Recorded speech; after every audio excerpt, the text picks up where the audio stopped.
Hello students, तो चलते हैं आज के लेक्चर में। और ये है हमारा मैट्रिक्स का अगला लेक्चर, जो कि आपको बहुत ही बेनिफिशियल होने वाला है, क्योंकि आज हम लेके आए हैं आप लोग के लिए वेरी वेरी इंपॉर्टेंट क्वेश्चन, जो कि इन लोग के डाउट्स भी हैं, वो आपके भी डाउट्स होंगे और मेरे लिए भी वो बहुत ही अच्छे क्वेश्चन में गिने जानते हैं।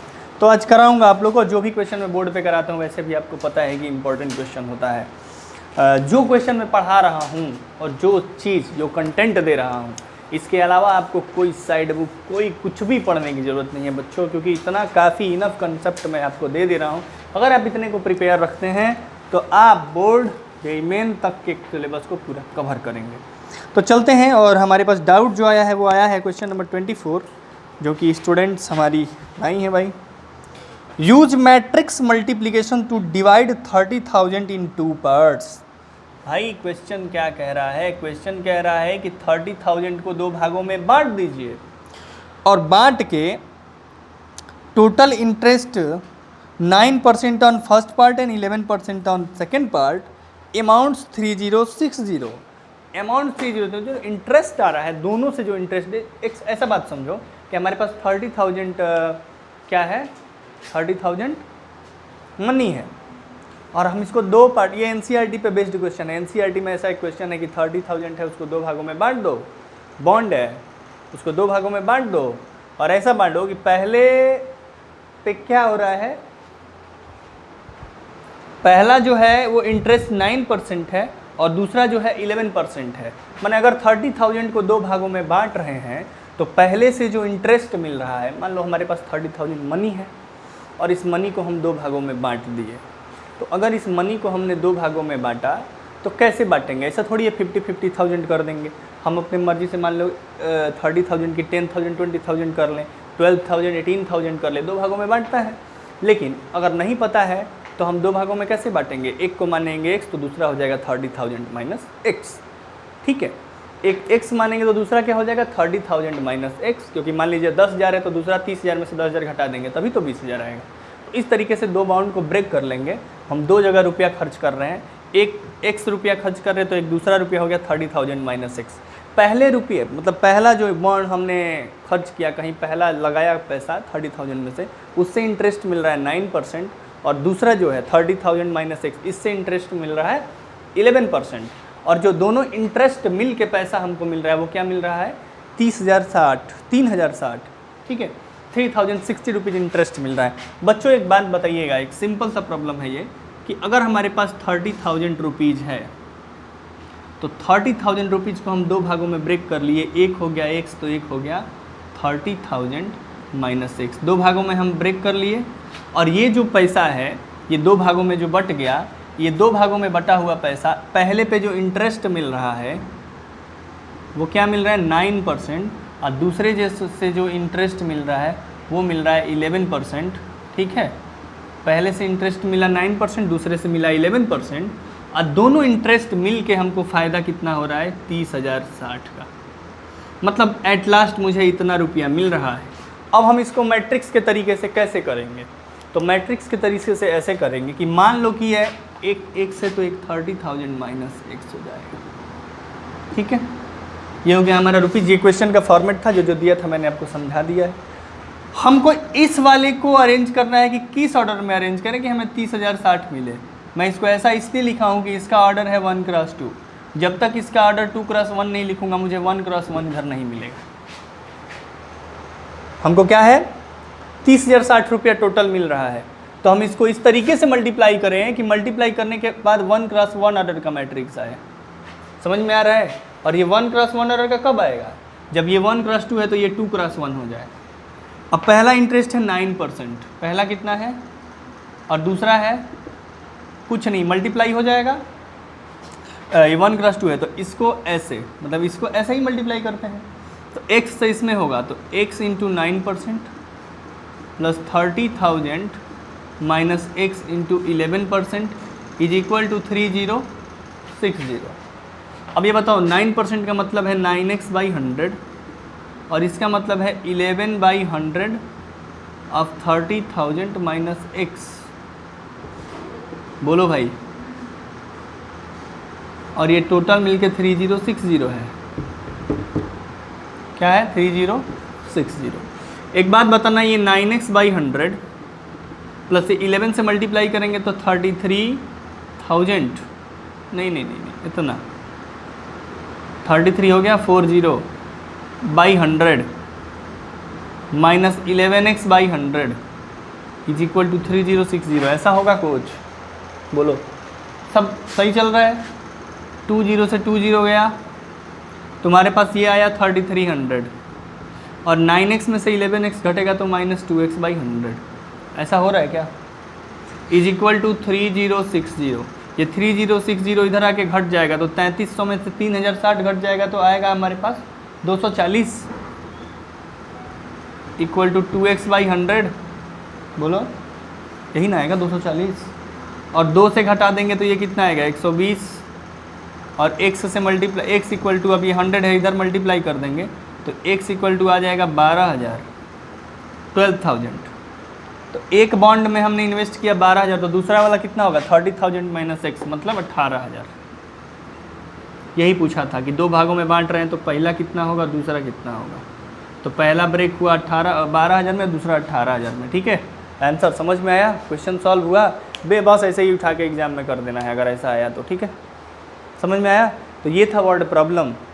ठीक, वर्ड प्रॉब्लम मेनली जानती हो क्या होता है? जब तुम्हारा एग्जाम में आता है ना, तो ये नहीं समझ में आता है कि उसमें एडिशन करें कि सब्ट्रैक्शन करें, कि तुम्हारा मल्टीप्लिकेशन करें। ठीक है, जैसे इसमें था तो हमेशा इस बात पे ध्यान दिया जाता है जो डाटा दिया रहेगा। जैसे वो डाटा था सितंबर में इतना गेहूँ चावल ऐसा कुछ था ना एक पीछे, गुरुचरण सिंह, राम किशन सिंह 2 किसान थे, तो वैसा समझ में आ गया देख के कि सितंबर अक्टूबर का डाटा है तो टोटल पूछ रहा है तो हम इसको ऐड कर लेंगे। ठीक है, अब मल्टीप्लिकेशन का जब डाटा होता है तो ऐसा ही होता है कि एक लास्ट में ऐसा कुछ देगा जो 1/1 का है, तो तुम देख के समझ जाओगी कि ये 1+2 है, ये 2+1 है, तो 1+1 लाना है। ठीक है, इस थोड़ा सा प्रैक्टिस हो जाता है तो और आ जाता है।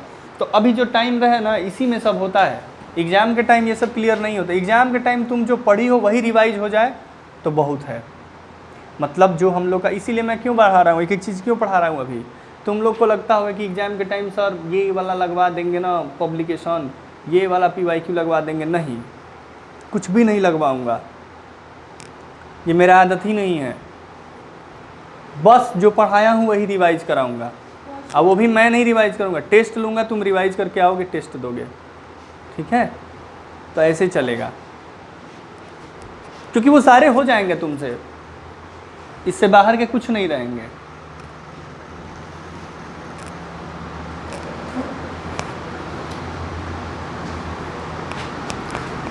हाँ, अगले पे चलते हैं।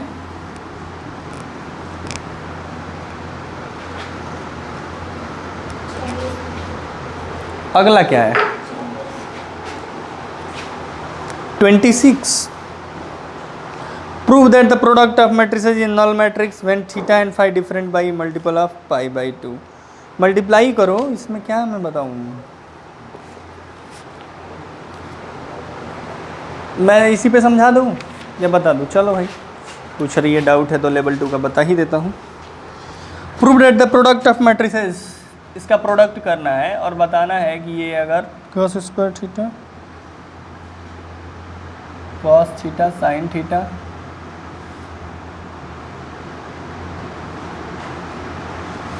cos theta, sin theta, sin square theta, and ये क्या है cos स्क्वायर थीटा, फाई है क्या, फाई है ये बोला। ठीक है, cos phi, sin phi, cos phi, sin phi, sin square phi. ठीक, चलो ये देखो, इसको क्या करना है, मल्टीप्लाई। और इस क्वेश्चन में बोला है कि अगर theta and phi differ by odd multiple of pi/2 तब ये 0 आएगा। अगर हम ये मान लो ये है, ठीक है, और ये मान लो b है, और अगर हम इसका प्रोडक्ट करते हैं AB तो ये 0 आएगा। कब? जब theta and phi differ by pi/2। ठीक है, थीटा एंड फाई क्या हो, डिफर बाई pi/2 का मतलब नहीं पता है, मतलब दोनों के बीच का अंतर, डिफर माने अंतर, तो दोनों, हाँ तो थीटा में से फाई घटाने पे पाई/2 आए, यही ना डिफर। तो प्रोडक्ट पहले करो, चलो प्रोडक्ट करो, ये भी करो। अरे डिफर माने difference, cos square theta into cos square phi, cos theta cos phi, sine theta sine phi.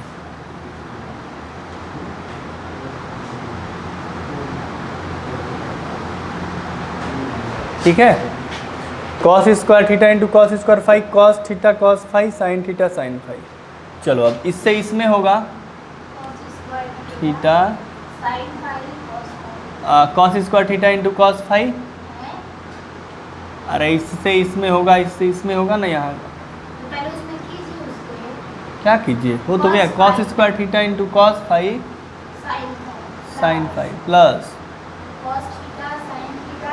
cos theta sine theta sine square phi, cos theta sine theta, हाँ हाँ यही ना। फिर इससे इसमें cos थीटा, इसीलिए हमसे पूछी थी ये लड़की, साइन स्क्वायर थीटा, यही ना। अब एक बात बताओ, ये cos square theta cos square phi है, ठीक है, क्या है, cos स्क्वायर थीटा, यहाँ बीच में प्लस साइन है, और इसमें ये देखो तो cos थीटा cos फाई है, तो एक cos थीटा और cos फाई अगर हम कॉमन ले लें तो ब्रैकेट के अंदर क्या बच जाएगा, यहाँ एक cos थीटा cos फाई बचेगा, हाँ, और यहाँ क्या बचेगा, बच गया यहाँ पे। उसी तरह यहाँ cos square theta cos phi है, यहाँ है cos theta sine square phi, तो यहाँ से भी कुछ कॉमन करो, मान लो cos थीटा कॉमन हो जाएगा और cos थीटा कॉमन हो गया, cos फाई कर ले कॉमन, cos फाई नहीं साइन फाई है, साइन फाई कर लेते हैं, तो अंदर क्या बचेगा, cos स्क्वायर थीटा में से एक cos थीटा और cos फाई प्लस यहाँ क्या बचेगा, साइन थीटा, यही ना। चलो यहाँ आओ, cos थीटा इसमें नहीं है, cos थीटा तो cos फाई का मन होगा यहाँ पे, और साइन फाई साइन थीटा का मन होगा, यहाँ क्या बचेगा, cos theta cos phi plus sine theta sine phi, यही ना। और यहाँ भी देखो यहाँ साइन थीटा और साइन फाई का मन कर लो, साइन थीटा साइन फाई का मन होगा, तो यहाँ cos थीटा साइन थीटा, नहीं जी साइन थीटा तो कॉमन है, cos theta cos phi plus sine theta, ये बताओ हर जगह cos theta cos phi sine theta sine phi है ना, हाँ। ये बताओ cos theta cos phi plus sine theta sine phi किसका फॉर्मूला है, cos A cos B plus sine A sine B, cos A minus B, बोलो ये पूरा बात को हम लिख सकते हैं ना, cos थीटा माइनस फाई, इसको भी लिख सकते। अब तुम अगले लाइन में लिखना, इसी लाइन में मत लिख देना, तुम अपने लिए एक अलग यूज करना है यहाँ पे। इसको हम लिख सकते हैं क्या, cos, उसका फार्मूला है ना, यहाँ भी क्या हो जाएगा, ये सब सेम रहेगा, और यहाँ भी क्या रहेगा। अब ये बताओ, कह रहा है ये तो अभी जीरो नहीं है, लेकिन जैसे ही इसका डिफरेंस पाई/2 का मल्टीपल होगा तो cos पाई/2 का मल्टीपल क्या होता है, जीरो ही ना होता है, cos 90 जीरो ही ना होता है, cos 3π/2 जीरो ही ना होता है, तो जब भी ये पाई/2 का मल्टीपल होगा तो क्या आंसर आएगा। तो अगर थीटा माइनस फाई लिखोगे कि इफ थीटा माइनस फाई मैंने difference of theta minus phi is multiple of पाई/2 then matrix is answer prove. ठीक है, यही बात आपको नहीं आ रहा था समझ में, मिटा दें, हो गया बस, नोट हो जाएगा ना। तो पॉज करके वीडियो को नोट कर लीजिएगा, जितना क्वेश्चन करवाया जा रहा है सारे क्वेश्चंस, ठीक है। चलिए बच्चों, अगर ये सारी बात आपको समझ में आ रही है, पॉज करके वीडियो को सारी बात नोट करते रहिएगा। फिर से 27 पूछ दिया इसने, ठीक है। चलते हैं, आज इन लोगों का डाउट ही लूँगा बस, क्योंकि डाउट में अच्छे अच्छे क्वेश्चन पूछ रहे हैं लोग, ठीक है। ये जो अभी क्वेश्चन पूछे ना 27, ये मुझे ऐसा लग रहा है, लग नहीं रहा है, मैं बिल्कुल श्योर हूँ ये एनसीईआरटी का क्वेश्चन है और बहुत बार आया हुआ क्वेश्चन है। बोर्ड, प्री बोर्ड से लेके हर जगह इस क्वेश्चन को छाप के रखा है। इतना फेमस है कि एनसीईआरटी का है। एनसीईआरटी का कोई क्वेश्चन है अगर और अच्छा है तो बहुत फेमस होगा, ऐसा समझ लो, उसको छोड़ना तो बिल्कुल नहीं है। तो अभी जो बताने जा रहा हूँ ये क्वेश्चन बहुत बहुत इम्पॉर्टेंट है। a equal to 0 minus tan alpha by 2, tan alpha by 2 और 0 and so that I plus a equal to I minus a into cos alpha minus sin alpha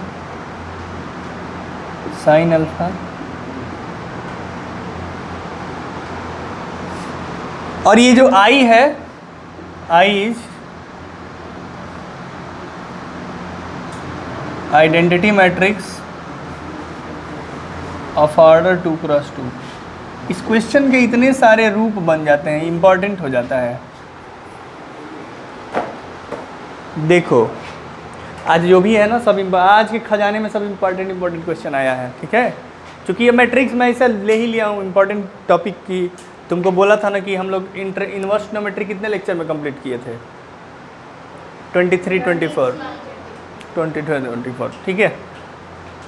23, 24 में हम लोग जितना किए थे उतना हम लोग मैट्रिक्स डिटर्मिनेंट मिला के करेंगे और उससे आएगा 4 नंबर 3 नंबर का, और ये जो मैट्रिक्स डिटर्मिनेंट मिला के इससे आएगा 10 नंबर का। ये इतना इम्पोर्टेंट है। अब देखो, चलो मैं पहले कराता हूँ प्रूफ। क्या चीज़, क्या हुआ?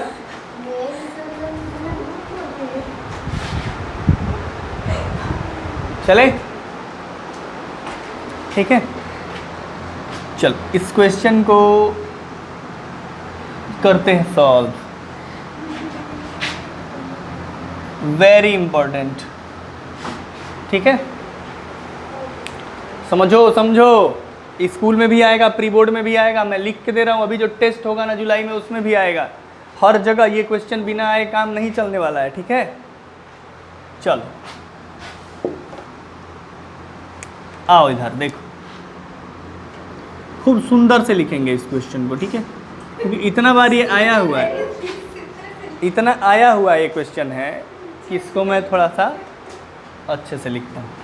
एक बात बता बाबू, a इक्वल टू हमारे पास ये दिया हुआ है, हमको प्रूफ क्या करना है? i plus A. i क्या है? एक आइडेंटिटी मैट्रिक्स। तो हमको शो करना है कि i plus A equal to i minus A into this. i plus A equal to I minus A into cos alpha minus sine alpha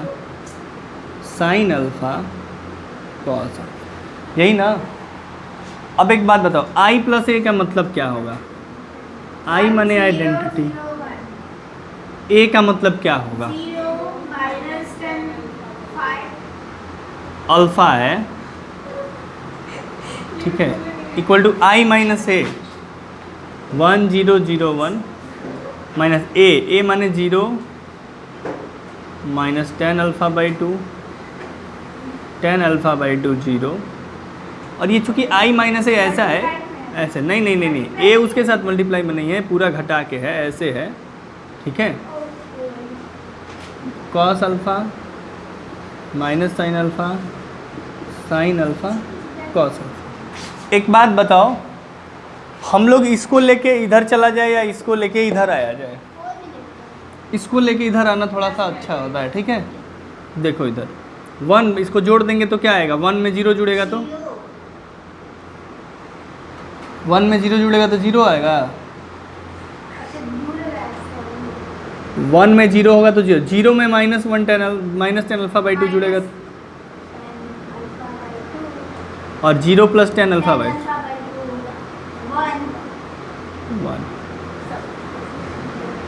ठीक है। ये रहा हमारा LHS। और RHS क्या है? 1 में से सब्ट्रैक्ट होगा 0 तो क्या होगा? 0 में से -10 अल्फा बाई 2 सब, ये और ये 1 में से 0 गया और इंटू यहाँ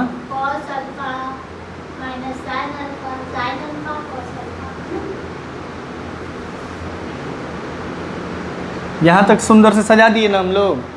अब हम लोग ये RHS है, हम लोग LHS को RHS लाएंगे। LHS को सॉल्व करके क्या लाएंगे? तो हम लोग अब RHS को लेके चलेंगे, ठीक है। और इसको जानने के लिए 2 फार्मूला मैं लिखवाया था cos 2 अल्फा का tan में, यहाँ लिखता हूँ। हाँ, तो cos अल्फा का क्या हो जाएगा?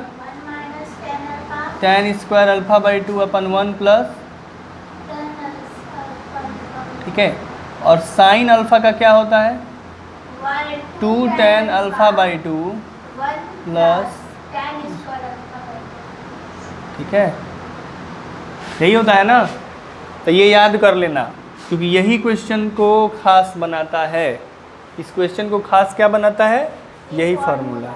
cos अल्फा का फार्मूला क्या हो जाएगा? 1 - tan square alpha by 2 upon 1 plus tan square alpha by 2, और साइन अल्फा का हो जाएगा 2 tan अल्फा बाई 2 अपन, ठीक है।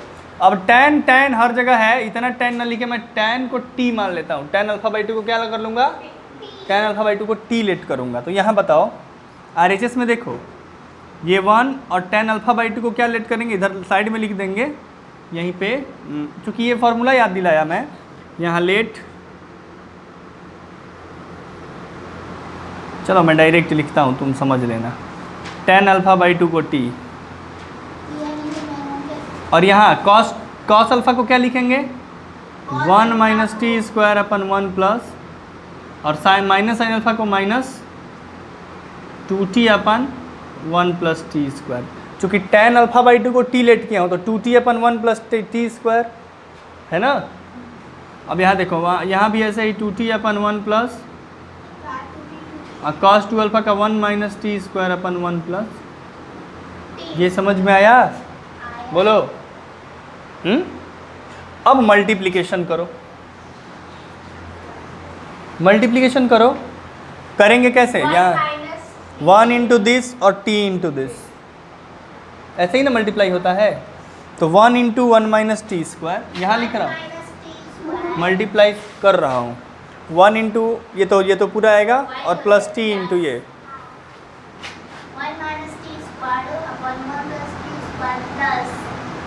Plus t into 2t square upon, आया? अब चलो इस वाले से इसमें और इस वाले से इसमें, तो 1 इंटू 2t अपन 1 प्लस टी स्क्वायर क्या होगा? -2t अपन 1 प्लस t से इसमें करेंगे तो क्या आएगा? t - t क्यूब कर दो ना, t से इसमें करोगी तो t - t क्यूब,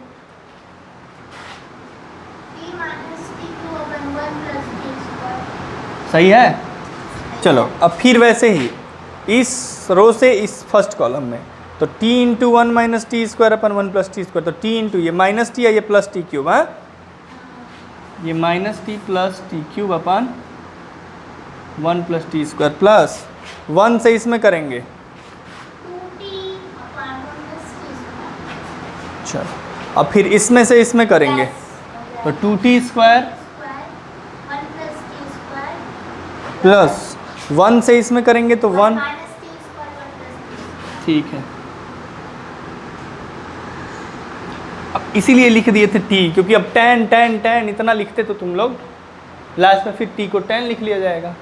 यहाँ लिख दे रहा हूँ साइड में कि since t equal to tan alpha by 2, ठीक है। अब देखो इसको जोड़ो तो 1 plus T square 1 plus T square नीचे हो जाएगा एलसीएम सेम, तो ये था 1 minus T square plus 2t square 1 plus T square ना अपन 1 प्लस टी स्क्वायर सही है। सही है। चलो यहाँ आ जाओ 1 plus T square 1 plus T square नीचे हो जाएगा।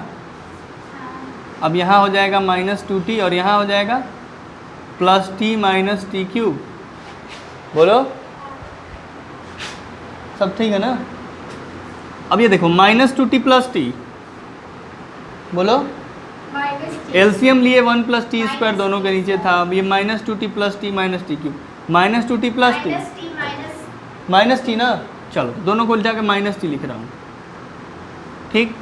अब ये माइनस टी या माइनस टी क्यूब में से माइनस टी कॉमन कर लें, माइनस टी कॉमन कर लें। तो अगर इन दोनों ऊपर से माइनस टी कॉमन करेंगे 1 माइनस टी तो 1 प्लस टी स्क्वायर बचेगा। दोनों निगेटिव था, दोनों निगेटिव है ना, समझ में आ रहा है।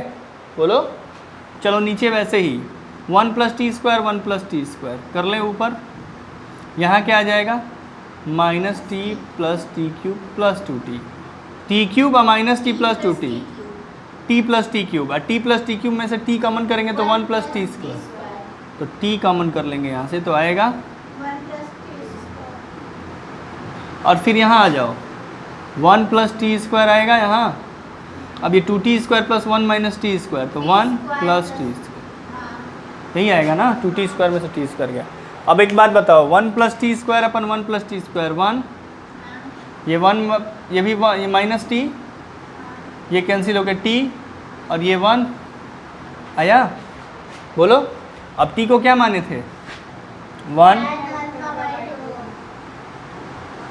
tan अल्फा बाई 2 और 1, और यही RHS है। तो हम लोग RHS पे आ गए और हैंस प्रूव्ड लिख देंगे, ठीक है। ये क्वेश्चन आपके NCERT का है और बहुत ब्यूटीफुल क्वेश्चन है, इम्पॉर्टेंट क्वेश्चन है। बहुत बहुत इम्पॉर्टेंट है। मैंने अपने टीचिंग कैरियर में मैट्रिक्स से इससे बहुत ये कई बार आते हुए देखा है, इसको बहुत बार आते हुए देखा है। जब तुम्हारा स्कूल का टेस्ट होगा तब चाहे कहीं भी, ठीक है, तैयार कर लेना इसको, इम्पॉर्टेंट फॉर टेस्ट। दूसरी चीज़ इसका रूप अल्फ़ा को क्या करके आजकल एग्जामिनेशन में दे रहा है। देखो बच्चों को भरमाने का तरीका ये हो गया। हमको इस क्वेश्चन ये हो गया ना, मैं छेड़छाड़ करूंगा इस क्वेश्चन से, तो पहले इसको रोक के वीडियो को पॉज करके नोट कर लेना है। नोट कर लोगे, वीडियो को पॉज करना है और अल्फा की जगह 2 अल्फा वगैरह कर देगा, कुछ भी कर देगा, कुछ भी कर देगा, वो चेंज हो जाएगा। खिलवाड़ करेगा इससे। वो पक्का है कि यही नहीं देगा, बोर्ड यही दे सकता है, लेकिन जेईमेन यही नहीं देगा, NDA यही नहीं देगा, समझ रहे हो। वो NCERT लिखता है लेकिन NCERT देता नहीं है, NCERT पे बेस्ड देता है, तो वहाँ पे कंफ्यूज नहीं है। हम लोग अब उस पर बात करें तो इसको स्क्रीनशॉट लो या पॉज करके नोट करो। फिर मैं अब चलता हूँ इसे छेड़छाड़ करने। एक बात बताना, ये फार्मूला चेंज होता है ना, अल्फ़ा है तो अल्फ़ा बाई 2, तो ये 2 अल्फ़ा होगा तो यहाँ अल्फा हो जाएगा। तो एक काम होगा कि यहाँ पे अल्फ़ा कर दे, यहाँ पे अल्फ़ा कर दे और यहाँ 2 अल्फ़ा कर दे। कर लोगे, ठीक है। लेकिन इतना नहीं करवाएगा तुमसे, ये 10 मिनट का क्वेश्चन तुमको NDA वगैरह में नहीं देगा, और देता है तो बच्चे उनको देता है जो नहीं पढ़ के गए हैं तो 10 मिनट लगाएंगे। तुम पढ़ के गए हो तो तुम्हें टाइम नहीं लगा। देखो कैसे, आज के बाद तुम ये बात याद रखोगे, ये रिजल्ट आज के बाद क्या याद रखोगे, पक्का ना, याद रहेगा ना ये रिजल्ट। बोलो मैं कहता हूँ जब मैं पढ़ा रहा हूँ, जैसे मैं तुम्हें देखता हूँ बनाती हो लेकिन और बनाओ अच्छे से। जब मैं कह रहा हूँ कि ये इम्पोर्टेंट है, ये इम्पोर्टेंट है, और जो मैं घेर रहा हूँ या फिर कह दिया उस चीज़ को, क्योंकि देखो पढ़ाने के दौरान जो याद आता है वो फिर अब चाहोगे कि सर एक ही बार टिक लगवाइए, बताइए क्या इंपॉर्टेंट है, तो उस दौरान नहीं याद आएगा। और ऐसे ऐसे बहुत सारी बात बताता हूँ। तो डेली घर जाओ, तो जब लेक्चर देख रहे हो या फिर नोट कर रहे हो तो एक अलग बताया हूँ ना कि शॉर्ट डायरी बनाओ, और जिस पे जो क्वेश्चन घेर रहा हूँ, जो रिजल्ट घेर रहा हूँ, उसको याद रखो। भले वो आज तुम्हारे बोर्ड में काम में नहीं आएगा लेकिन तुम्हारे कॉम्पिटिटिव एग्जाम में काम में आएगा। मैंने इसको ये ए है, और जब ये ए है तो ये उसका रिजल्ट है। अब तुम इसको जाके शॉर्ट नोट में नोट कर लेना है। एक मैट्रिक्स का शॉर्ट नोट बनाना शुरू से बनाओ। जो हम लोग पढ़े हैं ए स्क्वायर, ए बी जीरो है तो ए जीरो कोई जरूरी नहीं है कि, ये सब जितनी सारी बातें हैं सबका एक शॉर्ट नोट बनाओ, ठीक है। अब उसमें जाके ये नोट कर लेना। क्यों? क्योंकि तुम्हारे एग्जामिनेशन में इतना टाइम नहीं है कि तुम इसको सॉल्व करने बैठोगे, ठीक है। अब एक बात बताओ, ये कुछ भी दे, ये भरमाए, ये अल्फा की जगह लिखे क्या? अल्फा की जगह लिख दे 15, क्या लिख दे? 15, और यहाँ अल्फा की जगह लिख दे 30, क्या लिख दे? 30, ठीक है। अब हम इसको सॉल्व नहीं करेंगे और ये मिटा दे, ये क्या करे? ये पूरा मिटा दे और इसके बराबर क्या होगा पूछे, और ऑप्शन में दे i माइनस ए ही होगा, आइडेंटिटी मैट्रिक्स होगा, i प्लस ए होगा, नॉन। हम क्या लगाएंगे? i प्लस ए लगाएंगे। हमें सॉल्व थोड़ी करना है। हम क्या प्रूफ किए अभी? i प्लस इतना बराबर क्या आता है? i plus A. एंगल से कोई मतलब है? एंगल से कोई मतलब है इसमें? तुम एंगल बदलते रहो, हम आंसर हमेशा i प्लस ए लगाएंगे। समझ रहे हो? तुम्हारा कितना मिनट बच गया? 10 मिनट बच गया। आज का यहाँ समय खर्च किया हुआ, वहाँ कॉम्पिटिटिव एग्जाम में तुम्हारा कितना समय बच गया? 10 मिनट बच गया। बच्चे इसीलिए कह रहा हूँ कि टाइम देखें, एनालिसिस करके पढ़ने का यही फ़ायदा होता है। यहाँ एंगल बदले, यहाँ बस उसका दुगना देख लो कि है ना। यहाँ अगर i माइनस ए से मल्टीप्लाई है तो इधर i प्लस ए ही आएगा, ये गारंटी है, ठीक, पक्का। चले आगे। ये होता है क्या, मतलब एनालाइज करके पढ़ने का मतलब, छापना नहीं है। एक क्वेश्चन किए, उससे कई सारा क्वेश्चन दिमाग में बना लिए और उसको अब छाप लिए दिमाग में, ठीक। चलो मिटाते हैं, अब तो मिटा दे इसको। अभी आप अलग से नोट कर लीजिएगा अपने शॉर्ट नोट में।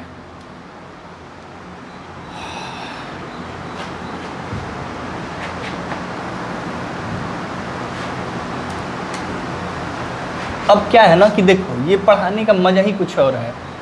बोर्ड मिटाओ, फिर लिखो, फिर मिटाओ। अब पीपीटी ओपीटी बना के पढ़ाने में क्या होता है ना कि पढ़ाने का तो पढ़ाओगे, मज़ा भी आएगा, ऐसा नहीं। अब मिटाना उटाना नहीं पड़ेगा तो आराम तो मिलेगा ही, लेकिन फीलिंग्स जो ये बोर्ड वाला आएगा, ये वहाँ पे कट से आगे बढ़ो, कट से आगे बढ़ो ना, ठीक है।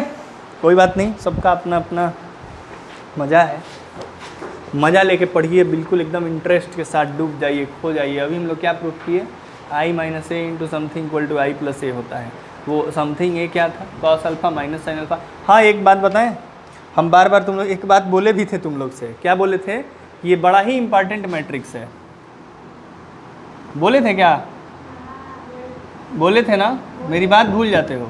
याद रहता है। याद रहता है ना? हम बोले थे ना कि ये बड़ा ही इंपॉर्टेंट मैट्रिक्स है। हाँ, इसके बड़का भाई का नाम क्या बताए थे? इसका बड़ा वाला एक भाई था, बड़ा वाला भाई ये था, देखो। उसमें साइड में एक हाँ, ठीक है। तो बड़का भाई की बात करेंगे अब। आ गया क्वेश्चन उस पर, ठीक है। और ये दोनों ही बड़ा इंपॉर्टेंट में, जहाँ ये दिखेंगे ना, ये जिस क्वेश्चन में दिखेंगे तुमको, उस क्वेश्चन में इंटरेस्ट ला देंगे, ठीक है। चूँकि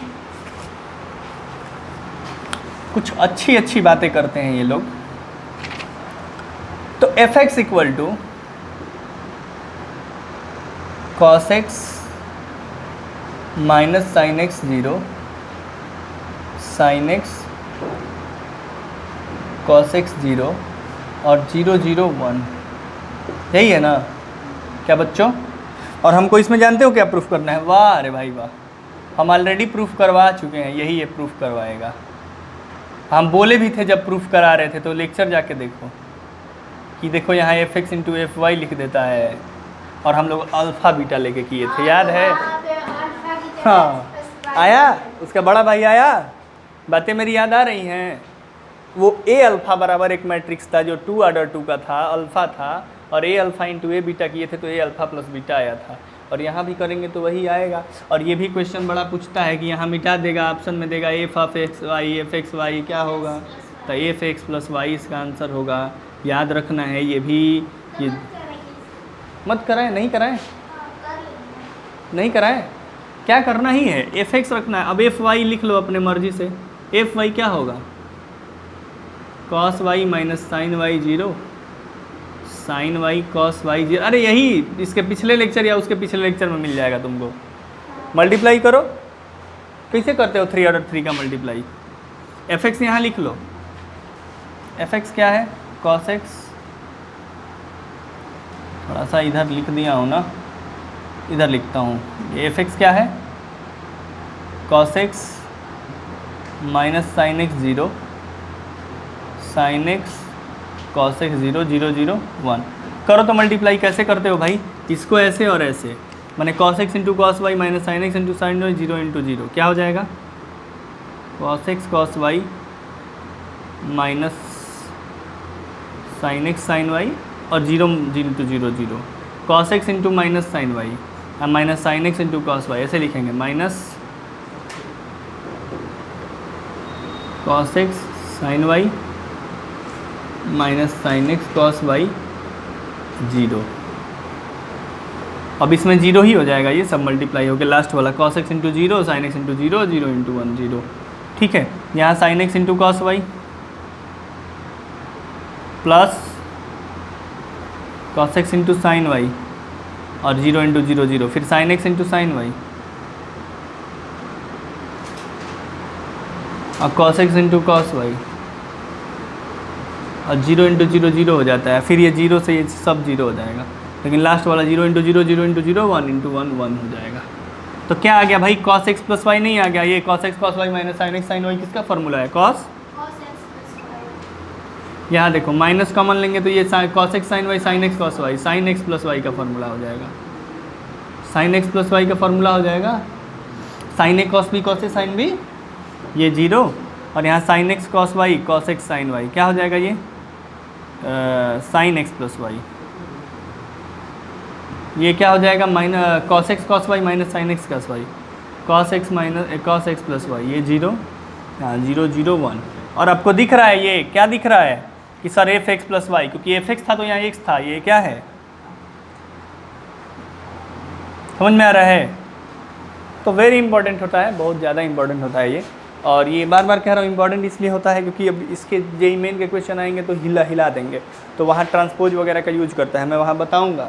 तो इसीलिए मैं जिसको टिप कर रहा हूँ कि ये बहुत इंपॉर्टेंट है, उसको ऐसे अभी याद रखना दिमाग में, जब इसका यूज कराऊँगा ना खतरनाक वाला, तब तुमको और मज़ा आएगा। अभी तो ये सिंपल है, बोर्ड लेवल पढ़ रहे हो, जब क्वेश्चन करेंगे ना हम लोग थोड़ा सा और एक लेवल कोर्स ख़त्म हो जाने के बाद, इसीलिए तो बोल रहा हूँ कि जल्दी से थोड़ा सा हम लोग कोर्स जैसे ही ख़त्म हुआ ना सारी चीज़ करके प्रैक्टिस क्लास एक चलेगा, इस बार दमदार मिटाते हैं इसको।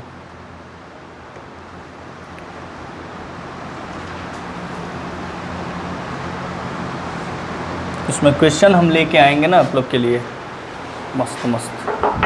चलें आगे, और कौन सा था 29, ये भी है, ये भी है, या ये भी है, एक 29 और एक 33। 29 और एक 33। या आज टाइम है ना, अभी तुम लोग का लेट नहीं ना हो रहा है, देख लो थोड़ा सा अगले नहीं है टाइम, है। 15 है टाइम। तो 15 मिनट में ये हो नहीं हो जाएगा, चलो हो तो जाएगा, हो जाना चाहिए, ठीक है। और नहीं तो मैं इसको थोड़ा रुक के और छोटे छोटे क्वेश्चन जो भी इंपॉर्टेंट है उसको करा देता हूँ, क्योंकि ये वाला अगर नहीं हो पाएगा तो बड़ा वो लगेगा, नहीं बढ़िया। नहीं टाइम लगा ना समझाने में, ये मल्टीप्लाई में टाइम लेगा ना, ए स्क्वायर ए क्यूब कर दूँ क्या। देखिए मैं तो पेड़ को हाँ वही सोच रहा हूँ, छोटे छोटे रिजल्ट लिखवा दूँ आज। 33 वाला करा दीजिए। 15 में बाउंडेशन होगा समय का तो थोड़ा अच्छे से नहीं समझा पाऊँगा। हाँ नहीं नहीं, इस एक रिजल्ट है वो कराना है हमको, जिसे देखो 31 यस।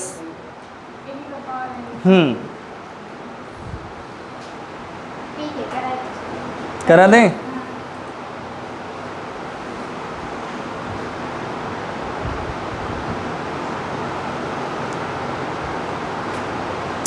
पहले तो है कि ए एंड बी मैट्रिक्स है, दे आर कमोट, रिजल्ट है ये, इसको नोट पॉइंट करके लिखना है कि if A and B are two matrices and they are commute. Commute का मतलब होता है कम्यूटेटिव। कम्यूटेटिव का मतलब क्या, जो दिया हुआ है पहले उसको समझो। तो हमको पहले तो ये प्रूफ करना है ए बी के पावर एन इक्वल टू, यही है ना, ए बी के power N equal to B के पावर एन इंटू ये। दूसरा रिजल्ट क्या है कि ए बी के पावर एन है ना, देखो, और इसको हमको प्रूफ करना है बी के पावर एन इंटू ए के पावर एन। बोलो जरा, ए के पावर एन इंटू बी के पावर एन। चलो प्रूफ करेंगे तो सब सही हो जाएगा, अभी कुछ भी होने दो, ठीक है। अब जरा बताओ कि ए और बी कम्यूटेटिव है।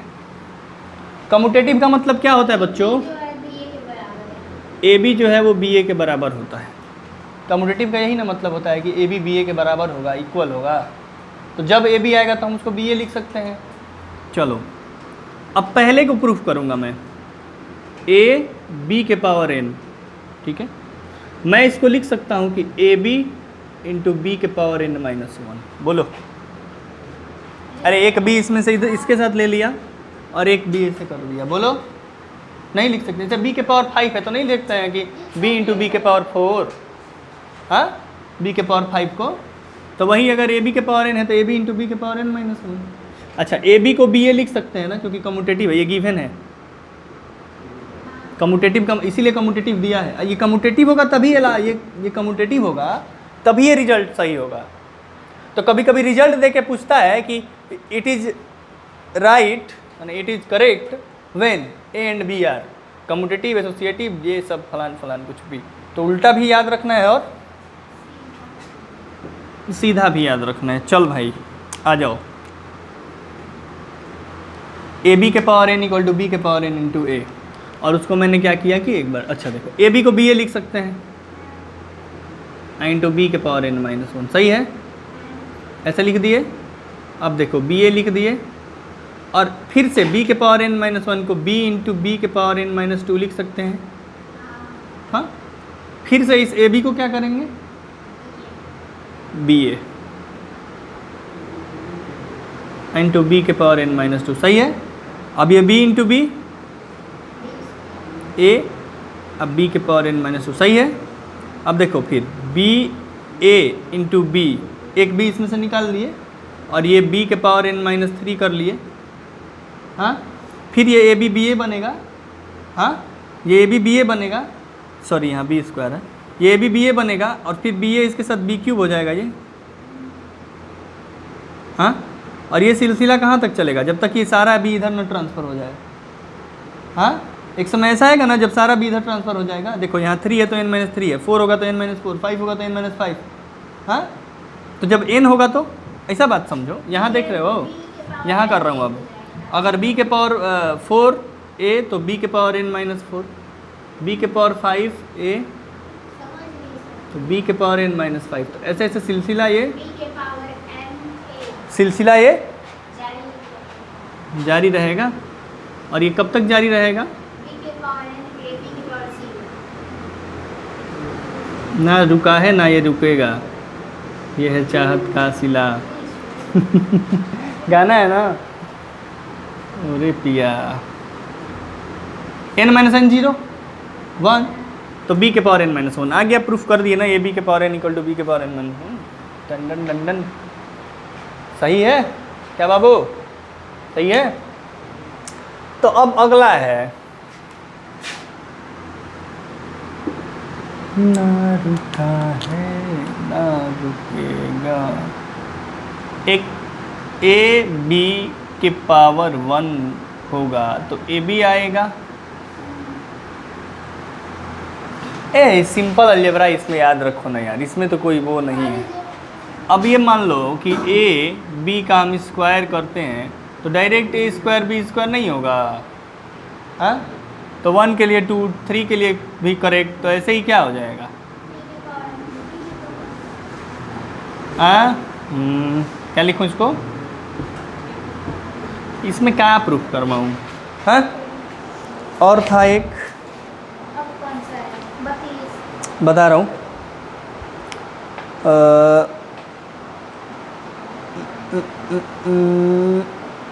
यस 32 भी करा देते हैं और 33 भी आया हुआ है, मैंने इस टाइप के क्वेश्चन करा देते हैं। एक ही टाइप का है, बोलो कौन सा करा दें। एक में ए स्क्वायर बराबर ए दिया है, एक में ए स्क्वायर बराबर ए दिया, ये हो गया ना रिजल्ट। ये सब छोटे छोटे रिजल्ट हैं। और एक और देख रही हो, छोटी छोटी क्वेश्चन में समझाने में टाइम लग रहा है, इसीलिए मैं उसको नहीं छुआ हूँ आज। अब ये वाला क्वेश्चन मैं कल कराऊंगा दोस्तों। ये इसलिए नहीं कराया ना कि एक्सरसाइज में इस तरीके का 2-4 दिया है, तो कल इसी को छेड़ूंगा ही, एक को छूंगा तो 2-4-5 क्वेश्चन हो जाए ऐसा, ठीक है। अब ये रिजल्ट, ये सारे आए हुए क्वेश्चन हैं, ये मिटा रहा हूँ। एकदम कॉल करेगा। क्यों, टाइम हो गया? 50-52 हाँ तो फिर लग ही जाएगा टाइम, तुमको जाना भी है ना फिजिक्स। ठीक है बच्चों, कॉल करके। तो बाकी के 2-4 ही क्वेश्चन बचे हुए हैं बच्चों, जो कि वेरी वेरी इंपॉर्टेंट है। और आप एक भी क्वेश्चन मैं आपको छुड़वाऊंगा नहीं, ये मेरा वादा है जब आपसे कि आपको मैं नहीं खरीदने दूंगा इधर उधर की जो भी क्या होता है जी, एग्ज़ाम के दौरान जो गाइड होता है उसको नहीं खरीदना है। तो बिल्कुल लेक्चर को फॉलो करिए। देखिए कल 4.3 हम लोग निपटाएंगे और उसके बाद ट्रांसपोज पे चलेंगे। ट्रांसपोज के बाद सिमेट्रिक स्क्यू सिमेट्रिक आएगा, उसमें भी बड़ा मज़ा चीज़ है। और उसके बाद इसको पूरा हम लोग कर लेंगे ख़त्म, तब आ जाएंगे डिटर्मिनेंट पे। और उसके बाद अभी इसमें बहुत कुछ पढ़ना है, कुछ भी आपका नहीं छूटेगा। इसमें सबसे इम्पोर्टेंट होता है लीनियर इक्वेशन को सॉल्व करना, वो भी नहीं छूटेगा। और प्रॉपर्टीज मतलब सब कुछ चलेगा, ठीक है। चलिए तो आज के लिए इतना ही। धन्यवाद मेरे भाइयों, बने रहिए, पढ़ते रहिए और ये मेरा ये अच्छा लगे तो इसको लाइक करते रहिए। जा सकते हाँ